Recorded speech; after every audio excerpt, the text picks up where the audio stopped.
जय हिंद साथियों, मैं अंकित कुमार यादव आप सभी का स्वागत करता हूं सृष्टि ज्ञान केंद्र में, जहां हम पढ़ रहे हैं कक्षा 12वीं की पॉलिटिकल साइंस, जिसमें चल रहा है अध्याय 9, जिसका नाम है वैश्वीकरण। जिसमें अभी तक हमने इसके सभी महत्वपूर्ण पहलुओं को समझ लिया है। हमने समझ लिया है क्या है वैश्वीकरण, वैश्वीकरण के क्या कारण हैं। हमने ये भी जान लिया है कि वैश्वीकरण के कितने प्रकार के प्रभाव होते हैं, जिनमें हमने कौन कौन से प्रभाव पढ़ लिए, राजनीतिक प्रभाव, आर्थिक प्रभाव, और आज हम चल रहे हैं समझने सांस्कृतिक प्रभाव। सांस्कृतिक प्रभाव वो प्रभाव है जिसका सबसे बड़ा दबदबा है, सबसे बड़ा दबदबा इसी का है, और इसी के माध्यम से अमेरिका ने सबसे ज्यादा डॉलर कमाए हैं। सबसे ज्यादा डॉलर अगर कमा रहा है अमेरिका, तो इसी के माध्यम से कमा रहा है। कैसे कमा रहा है, यही चल रहा हूं मैं आपको समझाने कि अमेरिका की संस्कृति कैसे डोमिनेट करती है पूरी दुनिया पर, अमेरिका का कल्चर कैसे डोमिनेट करता है पूरी दुनिया पर, और अमेरिका कैसे इस कल्चर के अपने कल्चर के माध्यम से कैसे बनाता है डॉलर। वही मैं चल रहा हूं आपको बताने। तो चलिए सुनते हैं और समझते हैं कि क्या है वैश्वीकरण के सांस्कृतिक प्रभाव। समझ में आई बात? तो आइए पढ़ के इसको बखूबी समझ लेते हैं। देखिए, वैश्वीकरण के परिणाम सिर्फ आर्थिक और राजनीतिक दायरे में ही नजर नहीं आते। हम घर में बैठे हों तब भी इसकी चपेट में होते हैं। हम जो कुछ खाते पीते पहनते हैं अथवा सोचते हैं, सब पर इसका असर नजर आता है। हम जिन बातों को अपनी पसंद कहते हैं, वे बातें भी वैश्वीकरण के असर में तय होती हैं। देखो, आज के टाइम पे आप बहुत सारी चीजों को कहते होंगे कि ये मेरी पसंद है, ये मेरी पसंद है, लेकिन आपकी ये पसंद तय करने में कहीं ना कहीं वैश्वीकरण भी बहुत बड़ी भूमिका निभाता है। क्या आप भारत में पहले बच्चे दूध नहीं पीते थे? हाँ, खाली दूध पीते थे ना, या शक्कर डाल लेते थे, है ना? ये बॉर्नवीटा, कॉम्प्लेन, बूस्ट, ये कहां आया, ये कहां से आया है, और इसके माध्यम से आज कितना बड़ा बिजनेस हो रहा है। कभी आपने सोचा है ये क्या है? ये बिजनेस है। क्या भारत का बच्चा पहले दूध नहीं पीता था भाई? हाँ, कि कॉम्प्लेन पीने से सच में हाइट बढ़ती है, या बूस्ट पीने से सच में स्टैमिना बढ़ जाता है? कुछ नहीं बढ़ता, सब छलावा है। सब क्या है? छलावा, अपना बाजार बनाने का, अपना बाजार बनाने का। बच्चे को क्या पता भाई चॉकलेट क्या है? बच्चे को पता होता है बचपन से? नहीं कि पता होता है, नहीं पता होता ना। उसे दिखता कहाँ है ये सारी चीजें, उसे ये सारी चीजें टीवी पे दिखती है, तब उसे पता चलता है, तब उसे पता चलता है कि भैया ये पापा ये वाली टॉफी चाहिए, है ना? तभी पता चलता है ना उसे, उससे पहले तो किसी को नहीं पता चलता। तो आज के टाइम पर आप घर पे बैठे बैठे भी आप अमेरिका के इन्फ्लुएंस में हैं। आप जब अपने फोन चला रहे हैं तब आप पता नहीं कितने टाइप्स ऑफ प्रोडक्ट्स देख डालते हैं, पता नहीं कितने टाइप्स ऑफ प्रोडक्ट, आपको भी नहीं पता चलता। और वो सारे के सारे जब आप मार्केट में निकलते हैं तो आपको वो सारी की सारी चीजें रिकॉल होने लगती हैं। फिर आप देखते हैं, हाँ यार शाहरुख खान ने तो ये खाया था, मैं भी यही खाऊंगा, मैं भी यही खाऊंगा।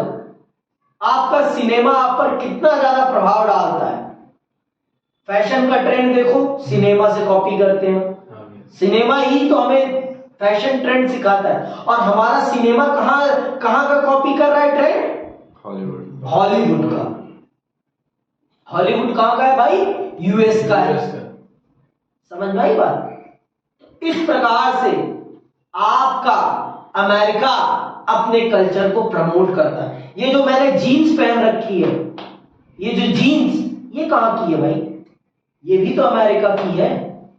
अरे आज के टाइम पे चाहे भारत के अंदर भी बहुत सारे जीन्स ब्रांड्स हो, लेकिन ये कल्चर, ये वस्त्र कहां का है? ये अमेरिका का है। ये अमेरिकी वस्त्र है, ये भारतीय वस्त्र नहीं है। तो इस वस्त्र को अमेरिका ने कैसे प्रमोट किया? इस वस्त्र को प्रमोट किया उसने भारत के बच्चों के साथ फ्रीडम जोड़ दिया उसके सामने। जीन्स ऐसे पहनो जैसे आजादी का अनुभव हो। जीन्स को आजादी के साथ जोड़ दिया उसने। और जब हमारे घर वालों ने जीन्स पहनने से रोका तो हमने जानबूझ के जीन्स पहनी, क्योंकि समाज की प्रवृत्ति है, हमारे मन की यह प्रवृत्ति है कि हमें जिस काम के लिए रोका जाएगा हम वो काम अदबदा कर करेंगे, हम जरूर उस काम को करेंगे। समझ में बात? वो हम जरूर करेंगे। आप मुझे 10 बार रोकेंगे तो मैं वो काम जरूर करूंगा। अगर घर वाले बोल रहे हैं कि बेटा सिगरेट नहीं पीना, सिगरेट आपके स्वास्थ्य के लिए हानिकारक है, तो आपका मन जरूर करेगा कि एक बार तो ट्राई करूं क्या होती है सिगरेट। सब पीते रहते हैं। हाँ, क्या होती है सिगरेट, ये चीज है। तो ये सिगरेट का कल्चर भी हमारे देश में, हमारे देश में तो बीड़ी थी भाई, हमारे देश में तो बीड़ी थी, सिगरेट तो थी ही नहीं। अब देखो कैसे इन्फ्लुएंस करा है सिनेमा ने हमारे समाज को। और हमारा सिनेमा कहां से इन्फ्लुएंस है? हॉलीवुड से। देखो आप सब जानते हो कि किसी भी पिक्चर को बनाने के लिए पैसे चाहिए होते हैं, और पैसे कहां से आते हैं?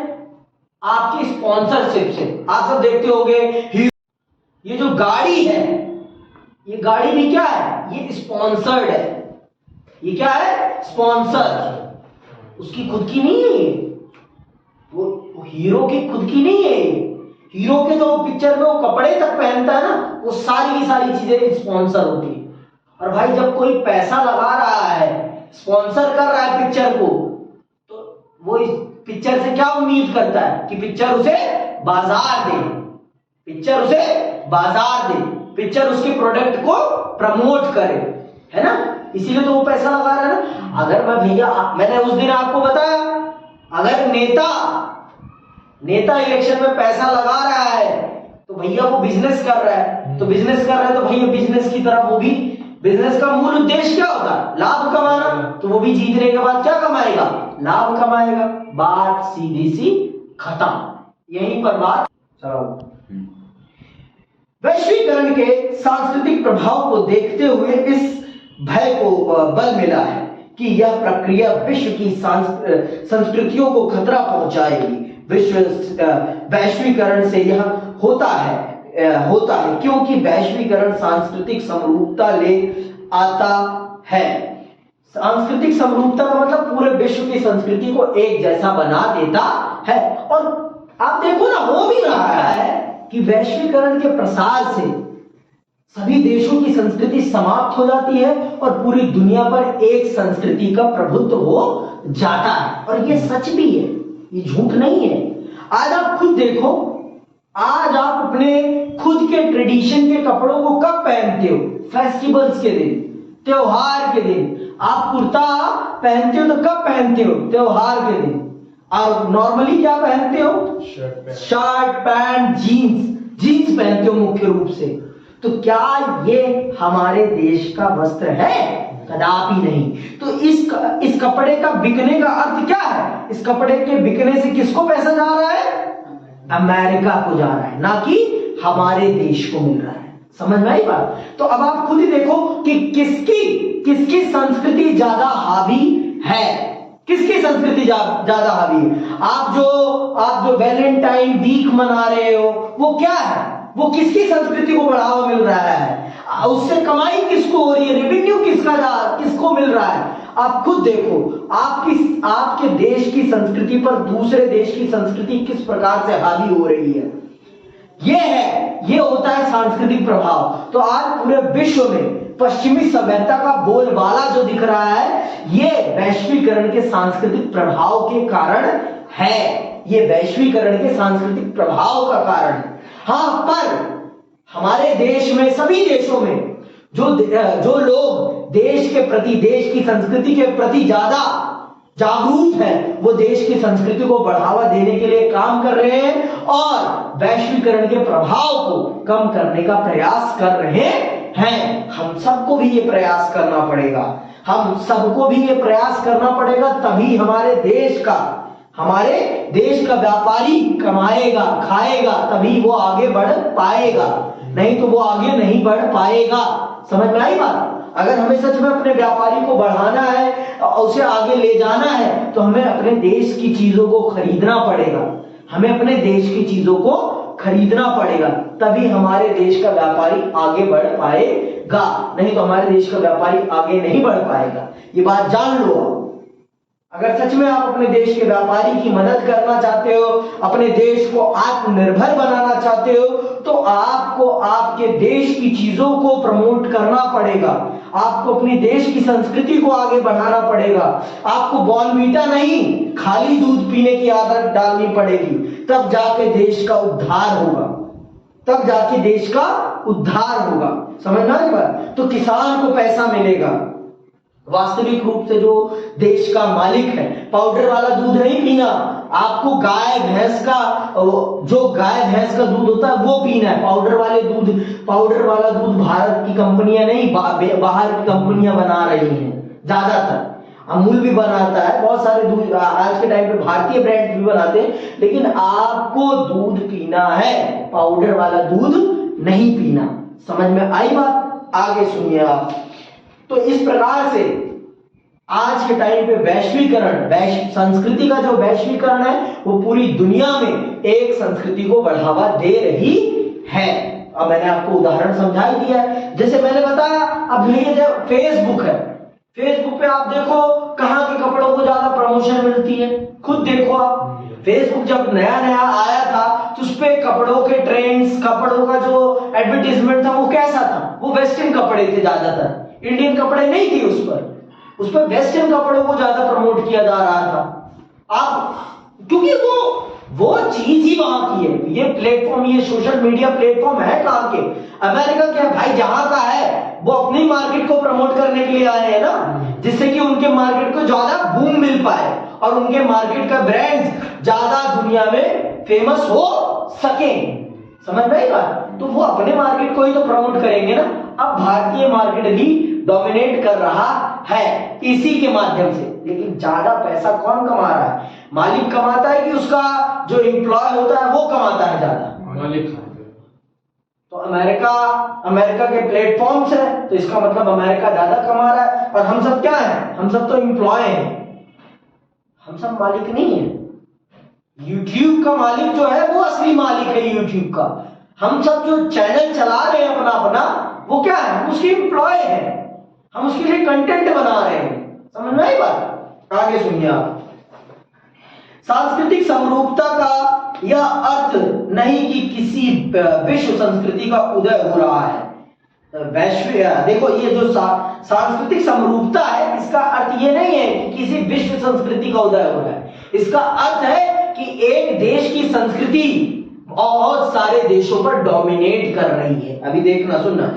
विश्व संस्कृति के नाम पर दरअसल शेष विश्व पर पश्चिमी संस्कृति लादी जा रही है। सुन लिया? ये जो सांस्कृतिक समरूपता है, इसका अर्थ ये नहीं है कि विश्व में एक वैश्विक संस्कृति डेवलप्ड हो रही है, ये अर्थ नहीं है। इसका अर्थ है कि पूरे विश्व पर एक क्षेत्र की संस्कृति को लादा जा रहा है। किसके माध्यम से? इंटरनेट के माध्यम से, टेक्नोलॉजी के माध्यम से, सोशल मीडिया प्लेटफॉर्म्स के माध्यम से। समझ में आई बात?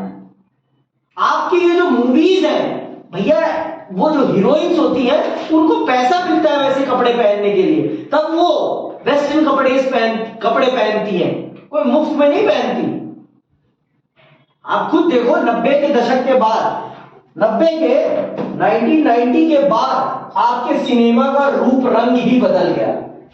1990 के बाद आपके सिनेमा का रूप रंग ही बदल गया। पश्चिमी सभ्यता का बोलबाला हो गया, पश्चिमी सभ्यता का बोलबाला हो गया। लड़कियां जीन्स पहन रहे हैं, लड़के जीन्स पहन रहे हैं, लड़के बाइक पे आ रहे हैं, तो उन चीजों का हम पर भी इंफ्लुएंस होता है।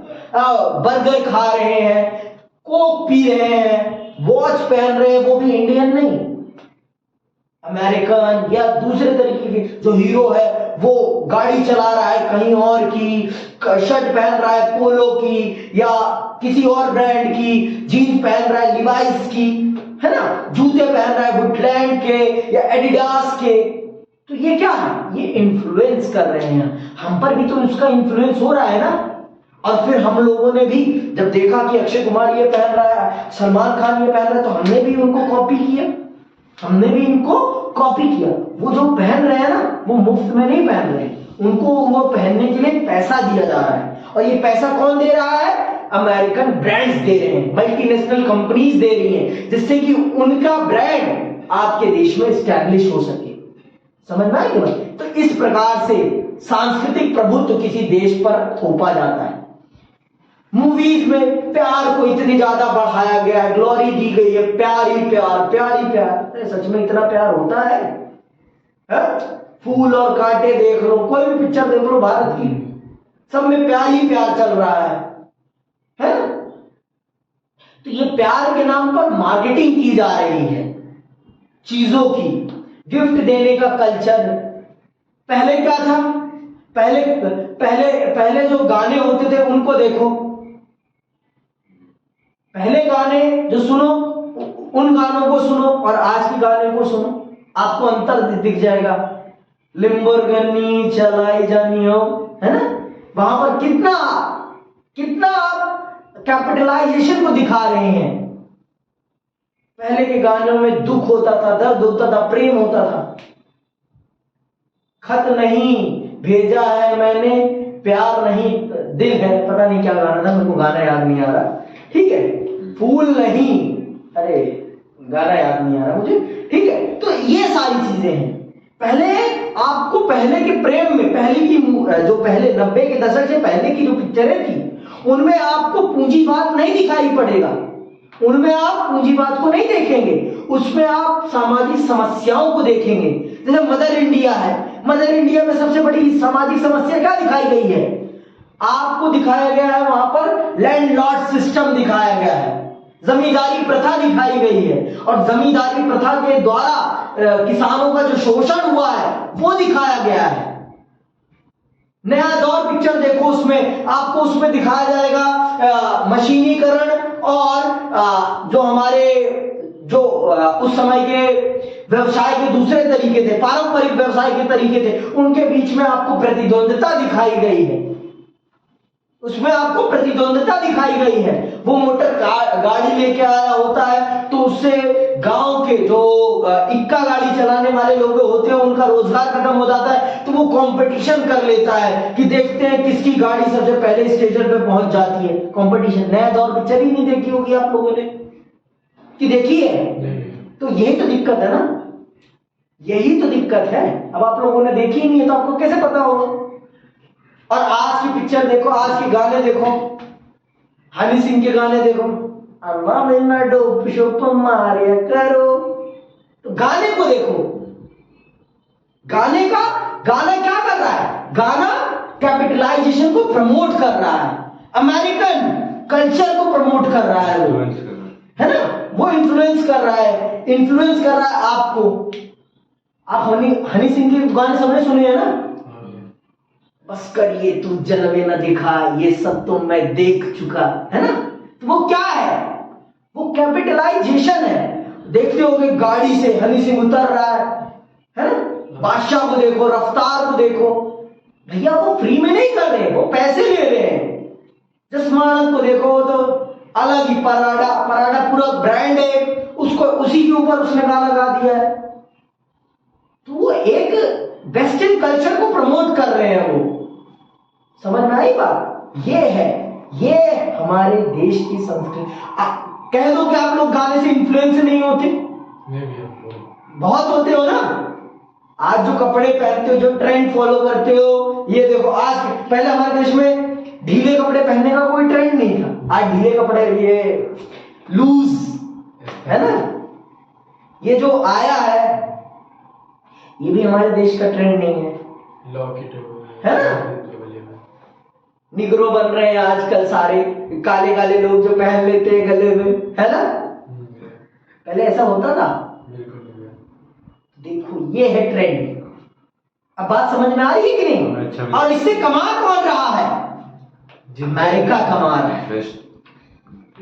जिम्मी चू चू चू चू, वो भी गाना सुन लो, उसमें भी एक ब्रांड को प्रमोट किया जा रहा है। लोग उसे देखते कि इसने ये पहना तो मैं भी पहना। हाँ, वही तो चीज है। और ऐसे लूज कपड़े पहनने किसने स्टार्ट किए थे? बादशाह था, वो था, अरे यार उसका क्या नाम है, रफ्तार के साथ गाना कौन गाता था? कृष्ण। नहीं नहीं नहीं नहीं नहीं नहीं, रफ्तार के साथ इक्का। नहीं है। हाँ? नहीं ना ना ना, एमी के साथ तो उसकी बैटल हाँ है। वो बैठा। हाँ, बोहेमिया नहीं, बोहेमिया नहीं, बोहेमिया नहीं, असली नहीं गाया उसने। गाया गाया गाया तो है बोहेमिया ने, लेकिन सुखी सुखी सुखी पहनता था, हाँ। ढीले ढीले कपड़े, वो जब आता था ये ऑल ब्लैक। हाँ, देखा है गाना है? तो उसमें देखो वो गाना देखो, पहले बेबी जगवार ले लो, फिर जिदा मर्जी ना प्यार ले लो। क्या है गाने के बोल? पहले ऐसे गाने नहीं थे। पहले समाज में इतना पैसा ही नहीं था, पहले समाज इतना कैपिटलाइज नहीं था। समझ में आई बात? तो इसलिए पहले के गाने भी ऐसे नहीं थे। तो अब आप खुद देखो कि कितना आपके कल्चर को वेस्टर्न कल्चर ने इन्फ्लुएंस कर रखा है। पहले डेट पे कोई जाता ही नहीं था। डेट, प्रेम में कोई डेट नाम का शब्द नहीं था हमारे देश में, और आज डेटिंग कल्चर है। भैया पहले हमारे में ये भी तो हमारा कल्चर नहीं है। 14 जनवरी ये था, कुछ नहीं है वो। वैलेंटाइन वीक तो हमारा कल्चर है ही नहीं। बाहर ये भी अमेरिकन कल्चर है, ये वेस्टर्न कल्चर है। तो इस कल्चर के माध्यम से कमाई कौन कर रहा है, ये सोचो आप। ये सारा का सारा मैंने आपको बताया ना, ये जो तीनों चीजें वैश्वीकरण का ना, तीनों तरफ से आप पर प्रभाव पड़ता है। ट्राइंगल है वैश्वीकरण, इसका राजनीतिक इफेक्ट भी है, इसका इकोनॉमिकल इफेक्ट भी है, और इसका कल्चरल इफेक्ट भी है। सारा का सारा आपका इकोनॉमिकल इफेक्ट के कारण ही ये दोनों इफेक्ट हैं। और इकोनॉमिकल इफेक्ट को सबसे ज्यादा प्रमोट किसी ने किया? जिसके कल्चर ने प्रमोट किया इसके कल्चर। और मैंने आज जानबूझ के कुर्ता पहना है, जिससे कि मैं आपको समझा सकूं, इसलिए मैंने कुर्ता पहना है। मुझे कोई शौक नहीं है कुर्ता पहनने का। और हमारे देश में आज के टाइम पे जो कुर्ता पहन लेता है उसे नेता समझ लिया जाता है। अरे भाई, नेता नहीं है वो, हमारे देश का वस्त्र है। हमारे देश का वास्तविक वस्त्र यही है, धोती कुर्ता है हमारे देश का वस्त्र, ना कि ये जीन्स। इस जीन्स के माध्यम से कौन कमा रहा है, कभी आप सोचो इसके माध्यम से हम किसके कल्चर को प्रमोट कर रहे हैं। आज के टाइम पे समोसे से बच्चे हटकर बर्गर पे जा रहे हैं, पिज्जा पे जा रहे हैं, है ना? आप पहले कहीं बाहर से आते थे तो क्या पीते थे? कोई कुछ और चीजें पी लेते थे, लेकिन आज कोक पी रहे हैं। आपकी फर्स्ट प्रेफरेंस क्या होती है? कोक। पहले जूस था, या आप ठंडाई बना लेते थे। हाँ। माठे की, मट्ठा जानते हो? हाँ भैया। लस्सी। हाँ, ये हम सबकी प्रेफरेंस होती थी पहले। ठंडा पीने का मतलब पहले हमारे देश में ये था, नेचर से जुड़ी चीजें। और आज ठंडा पीने का मतलब क्या है? कोको कोला, थम्स अप,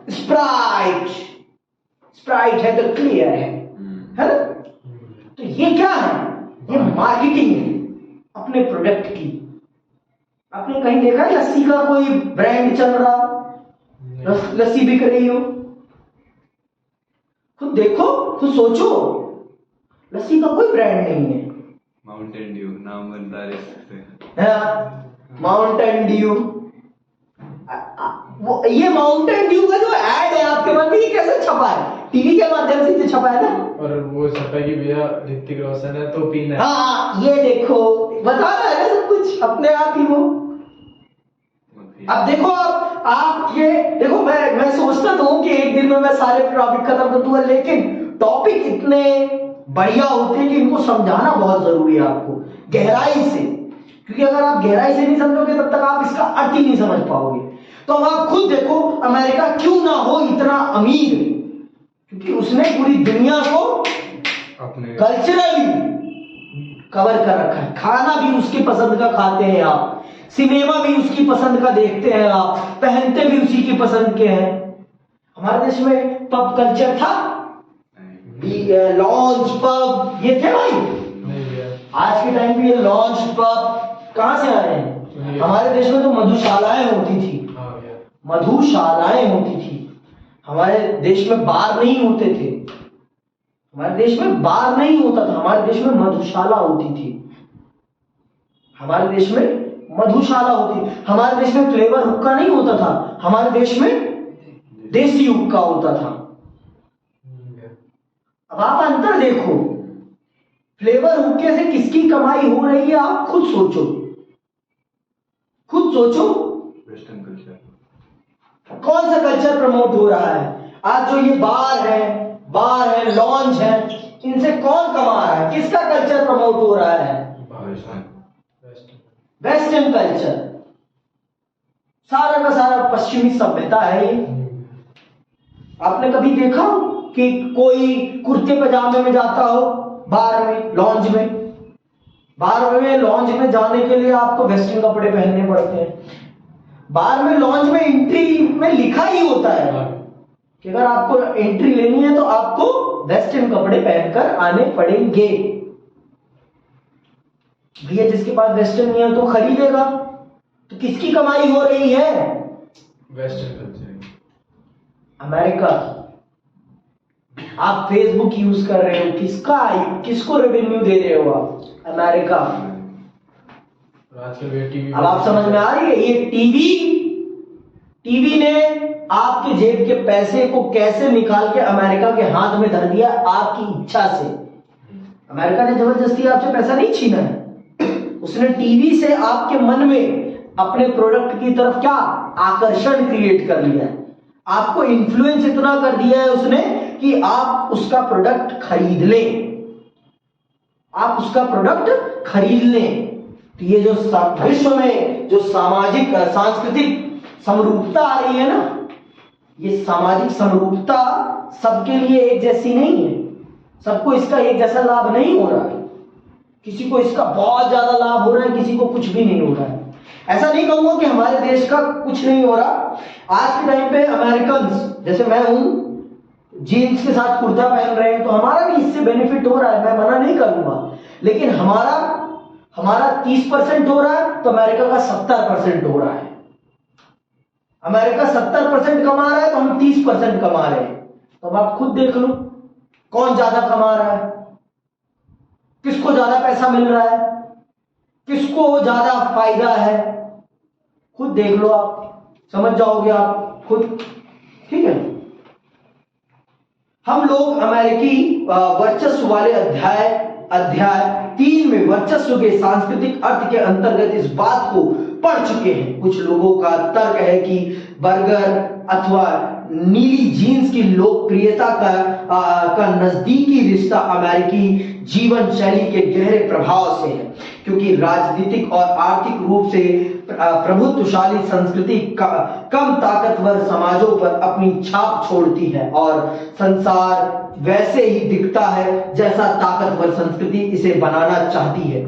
जो यह तर्क देते हैं कि वे अक्सर दुनिया में मैकडॉनल्डीकरण की तरफ इशारा करते हैं, उनका मानना है कि विभिन्न संस्कृतियां अब अपने को प्रभुत्वशाली अमेरिकी ढर्रे पर ढालने लगी हैं, क्योंकि इससे पूरे विश्व की समृद्ध सांस्कृतिक धरोहर धीरे धीरे खत्म होती है। इसीलिए यह केवल गरीब देशों के लिए ही नहीं बल्कि समूची मानवता के लिए खतरनाक है। अगर आपसे ये मैकडॉनल्डीकरण शब्द आए और इसका अर्थ पूछे तो आप हमेशा इसका उत्तर क्या लिखेंगे? ये आपसे प्रश्न पूछ रहा है किस बारे में? सांस्कृतिक वर्चस्व के बारे में। अब आप खुद ही देखो, पूरी दुनिया में बर्गर मिलता है, पूरी दुनिया में बर्गर।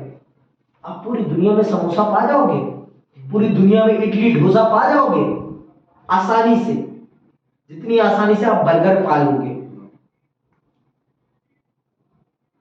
जितनी आसानी से आप इस जीन्स को पा जाओगे, क्या उतनी आसानी से आप इस कुर्ते को पा जाओगे या धोती को पा जाओगे? बिल्कुल भी नहीं। ऐसा क्यों भाई? क्योंकि अमेरिका का कल्चर पूरी दुनिया पे डोमिनेट करता है, पूरी दुनिया पर डोमिनेट करता है। और इसने डोमिनेट कैसे किया है? इसने डोमिनेट किया है इसके माध्यम से, इसके माध्यम से, इसके माध्यम से, इसके माध्यम से इसने पूरी दुनिया पे डोमिनेट किया है, टीवी के माध्यम से, टीवी के विज्ञापनों के माध्यम से इसने पूरी दुनिया पर डोमिनेट किया है। और इसे डोमिनेट करने से कोई रोक नहीं पा रहा है। समझ में आई बात कि नहीं आई? अभी भी अब बात समझ रहे हो ना कि मैं क्या कहना चाह रहा हूं? चलो, इंटरनेट ने रफ्तार भारत में 2004 के बाद पकड़ी, लेकिन टीवी तो 80 के दशक से है भारत में। 80 के दशक से टीवी तो 80 के दशक से है भारत में, या उससे पहले से है, मुझे नहीं पता। ठीक है, तो ये चीजें हैं। तो इस प्रकार से आप इन्फ्लुएंस्ड हो रहे हैं, आप इन्फ्लुएंस हो रहे हैं। तो ये है वैश्वीकरण का हल। अब आप समझ रहे हैं कि मैं वैश्वीकरण कितना इंपॉर्टेंट टॉपिक है। और आपकी सरकार को, वर्तमान सरकार को पता नहीं क्या दिक्कत है, चैप्टर काट देते हैं वो महत्वपूर्ण चैप्टर। बच्चों ने तो पढ़ा ही नहीं होगा अमेरिकी वर्चस्व क्या है, तो उन्हें कैसे पता चलेगा कि अमेरिका कैसे डोमिनेट कर रहा है पूरी दुनिया पर। भाई, जब तक आपको बीमारी का कारण नहीं पता चलेगा तब तक आप बीमारी का इलाज कर सकते हैं? अब बच्चों को यही नहीं पता चलेगा कि अमेरिका डोमिनेट कैसे कर रहा है, तो बच्चे कैसे अमेरिका को टैकल करेंगे? कैसे करेंगे? हमारे देश को अगर हमें आर्थिक स्तर पर मजबूत करना है तो हमें अपने देश के प्रोडक्ट्स को प्रमोट करना पड़ेगा। हमें कुल्हड़ में चाय पीना पसंद करना पड़ेगा। पहले कुल्हड़ ही मिलता था, फिर लोगों ने कुल्हड़ छोड़ दिया, प्लास्टिक के गिलास पे आ गए। समझ में आई बात? तो ये सारी की सारी चीजें समस्या का विषय है मेरे भाई। और ऐसे अमेरिका पैसा कमाता है, और अकेले यूएसए के पास दुनिया का 25% पैसा अकेले अमेरिका के पास है। 25% पैसा सिर्फ एक देश के पास है। एक देश इतना पैसा रखता है, और 192 देशों को 75% में बंटवारा करना पड़ता है। 75% पैसा और सब देशों को बांटना पड़ता है, तो सिर्फ एक देश 25% पैसा रखता है पूरी दुनिया का। तो आप अंतर देखो, तो वो कैसे दुनिया पे डोमिनेट नहीं करेगा, आप खुद सोचो। और उसकी डोमिनेशन में, उसकी इस कमाई में सबसे बड़ा योगदान उसकी संस्कृति का है, उसके खाने का है, उसके पहनावे का है, उसके सिनेमा का है, उसकी सिनेमा का है। मार्वल की मूवी मुझे बहुत पसंद है, मुझे थॉर पसंद है, मुझे डेडपूल पसंद है ना, मुझे रोमन रेंज पसंद है। तो आप उनको पैसा दे रहे हो मेरे भाई, इसके माध्यम से आप उनको पैसा दे रहे हैं। मैं मना नहीं कर रहा हूं मत देखो, लेकिन आपको पता तो होना चाहिए ना कि कैसे दुनिया काम करती है। जो कैपिटलाइजेशन है वो काम कैसे करता है। जब आप फोर्ड की गाड़ी खरीद रहे हो तो भारत को पैसा नहीं मिल रहा, उससे भारत को पैसा नहीं मिलेगा, उसका प्रॉफिट भारत को नहीं मिलेगा, उसका प्रॉफिट अमेरिका की फोर्ड कंपनी को जाएगा। दिलजीत दोसांझ का एक गाना सुना होगा, डू यू नो, उसमें जो मस्टैंग है, मस्टैंग फोर्ड का ब्रांड है। तो अब उसमें गाना गाते हैं ना, डू यू नो मैं तेनू कितना प्यार करता, डू यू नो, तो उसमें मस्टैंग का नाम आता है ना। तो मस्टैंग, उनको पैसा दिया मस्टैंग ने कि मेरी गाड़ी को प्रमोट करो अपने गाने के माध्यम से, आप पैसा लो।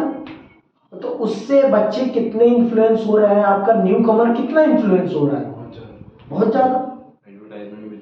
समझ में आई बात? आगे सुन लीजिए आप लोग, कहां तक आ गए भाई, इसके साथ साथ यह मान लेना एक भूल है कि वैश्वीकरण के सांस्कृतिक प्रभाव सिर्फ नकारात्मक है। संस्कृति कोई जड़ वस्तु नहीं होती। हर संस्कृति हर समय बाहरी प्रभावों को स्वीकार करते रहती है। कुछ बाहरी प्रभाव नकारात्मक होते हैं क्योंकि इससे हमारी पसंदों में कमी आती है। कभी कभी बाहरी प्रभाव से हमारी पसंद नापसंद का दायरा बढ़ता है, तो कभी इनसे परंपरागत सांस्कृतिक मूल्यों को छोड़े बिना संस्कृति का परिष्कार होता है। देखो ये सच है भाई कि हमेशा वैश्वीकरण का नकारात्मक, मैंने आपको पहले बता दिया, हर सिक्के के दो पहलू होते हैं। हर सिक्के के दो पहलू होते हैं। तो ऐसा नहीं है कि वैश्वीकरण से सब बर्बाद ही हुआ है, लेकिन वैश्वीकरण के कारण ये हुआ है कि हमारी आज के टाइम पे फर्स्ट प्रेफरेंस समोसा ना बन के बर्गर बन गई है, जो कि हमारे देश के मार्केट के लिए गलत है। हमारे मार्केट के लिए गलत है। हमें हमारे चीजों को सबसे पहले प्रेफरेंस देनी चाहिए, फिर हमें दूसरों की चीजों को प्रेफरेंस देनी चाहिए। मैं ये कह रहा हूं। हाँ, बहुत से लोग आज पर आपके पास वैश्वीकरण के कारण आपके पास खाने के बहुत सारे ऑप्शंस आ गए हैं, ये भी सत्य है, इससे भी मैं इनकार नहीं करूंगा। आज के टाइम पे बहुत से लोगों की पसंद बर्गर भी है तो मसाला डोसा भी है, बर्गर भी है तो समोसा भी है, मैं मना नहीं कर रहा हूं। लेकिन हमारी जो युवा पीढ़ी है वो किससे इन्फ्लुएंस हो रही है, ये देखने वाली चीज है। वो बर्गर खाना ज्यादा पसंद करती है ना कि मसाला डोसा। वो पिज्जा खाना ज्यादा पसंद करती है ना कि मसाला डोसा। ये है दिक्कत का विषय, ये है समस्या का विषय। समझ में आई बात? सुनो आगे। बर्गर मसाला डोसा का विकल्प नहीं है, सच है, मैं मानता हूं कि बर्गर मसाला डोसा का विकल्प नहीं है, लेकिन ये प्रेफरेंस बन गई है कि किसी को अगर कुछ खाना है तो वो बर्गर को पहली प्रेफरेंस पे रखेगा, दूसरी प्रेफरेंस पे अगर बर्गर नहीं मिल रहा है तो वो मसाले डोसे पे आएगा। ये चीज खल रही है बस। हाँ, अगर किसी को मसाला डोसा खाना है तो वो मसाला डोसा ही खाएगा, वो बर्गर नहीं खाएगा। ये भी सत्य है, ये भी सत्य है। लेकिन जिस प्रकार से बर्गर का आप देखिए विज्ञापनीकरण हुआ है, उस तरह से विज्ञापनीकरण आपके मसाले डोसे का नहीं हुआ। आप भारत में ही हर जगह बर्गर तो प्राप्त कर पाएंगे, लेकिन मसाला डोसा आपको भारत के हर कोने में नहीं मिल पाएगा। ये भी सत्य है भाई, ये भी सत्य है। भारत के हर कोने में आपको बर्गर तो मिल सकता है, लेकिन मसाला डोसा नहीं मिल सकता। तो ये दिक्कत का विषय है, ये समस्या का विषय है। आगे सुनिए। इसीलिए बर्गर से वस्तुतः कोई खतरा नहीं है। इससे हुआ मात्र इतना है कि हमारे भोजन की पसंद में एक चीज और शामिल हो गई है। दूसरी तरफ नीली जीन्स भी हथकरघा पर बुने खादी के कुर्ते के साथ खूब चलती हैं। यहाँ हम बाहरी प्रभाव से एक अनूठी बात देखते हैं कि नीली जीन्स के ऊपर खादी का कुर्ता पहना जा रहा है। मजेदार बात यह है कि इस अनूठे पहराव को अब उसी देश को निर्यात किया जा रहा है जिसने हमें नीली जीन्स दी है।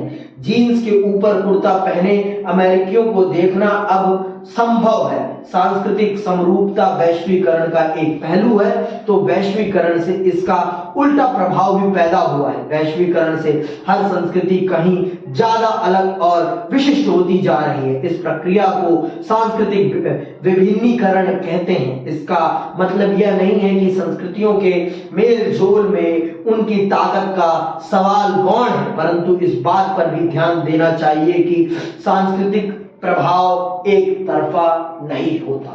यह सत्य है। और मैंने कहा ना, भारत की संस्कृति अमेरिका को 30% इन्फ्लुएंस कर पा रही है, पर उनकी संस्कृति हमें 70% इन्फ्लुएंस कर पा रही है। अगर यही रेशो 50-50 का होता तो मुझे कोई दिक्कत नहीं होती, लेकिन ये रेशो कितने का? 70-30 का। और एक चिंता का विषय है, ये एक चिंता का विषय है। इसीलिए मैं आपसे बात कर रहा हूं, इसीलिए मैं आपसे बात कर रहा हूं इस विषय पर, और कोई खास कारण नहीं है। इसी के साथ आज मैं यही समाप्त करता हूं। जय हिंद, जय भारत।